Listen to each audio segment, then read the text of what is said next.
नमस्कार, मी लेखक सुनील पांडे. आपण अनेक पुस्तके वाचत असतो, अनेक कथा वाचत असतो, अनेक कादंबऱ्या वाचत असतो. पण एखादं पुस्तक किंवा एखाद्या कादंबरीतील कथेतील पात्र आपल्या मनामध्ये कायमचं घर करत असतं. अशीच एक मी काल कादंबरी वाचली, हिंदी कादंबरी, ती म्हणजे गुनाह का देवता. हिंदी साहित्यातील लोकप्रिय कादंबरीकार, कवी आणि धार्मिक मासिकाचे संपादक धर्मवीर भारती यांनी ही कादंबरी लिहिली आहे. ती म्हणजे गुनाह का देवता. वाणी प्रकाशन दिल्ली यांनी या कादंबरीचं प्रकाशन केलं आहे. आत्तापर्यंत 86 आवृत्ती या पुस्तकाची प्रकाशित झाली आहे. 1949 साली या कादंबरीचं पहिले प्रकाशन झालं आणि आज 2025 मध्ये 86वी आवृत्ती प्रकाशित होत आहे. म्हणजे याच्यावरून या कादंबरीची लोकप्रियता किती आहे वाचकांच्यामध्ये हे दिसून येतं. म्हणजे हिंदी साहित्यातील सर्वात लोकप्रिय कादंबरी म्हणून गुनाह का देवता या कादंबरीचा उल्लेख केला तर तो चुकीचा होणार नाही. ही कादंबरी आपल्या प्रेमाचं खरं दर्शन घडतं.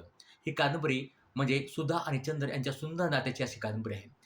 खरं तर आज आपण म्हणतो ना, की प्रेम म्हणजे खरंच काय असतं? खरं तर ते प्रेम जे निस्वार्थ असतं, ज्यात काहीच अपेक्षा नसते.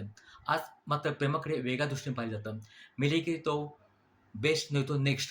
म्हणजे अशा प्रकारचं स्वार्थी प्रेम आज म्हणतो ना, की लोकांच्या मध्ये निर्माण होत आहे. या सर्व पार्श्वभूमीवर खऱ्या प्रेमाचं दर्शन ही कादंबरी आपल्याला घडवतं. ज्या प्रेमामध्ये कोणतीच अपेक्षा नाही, की दूर राहून सुद्धा एक प्रकारे एकमेकांच्या मनावर, आत्म्यावर प्रेम करणारी ही कादंबरी आपल्याला शिकवून देत असते. या कादंबरीमध्ये अनेक पात्र आहेत. त्यामध्ये डॉक्टर शुक्ला, बिंती, पमी, कैलास अशी अनेक पात्र आहेत. परंतु या कादंबरीतील सर्वात महत्त्वाचं पात्र आहे ते म्हणजे सुधा.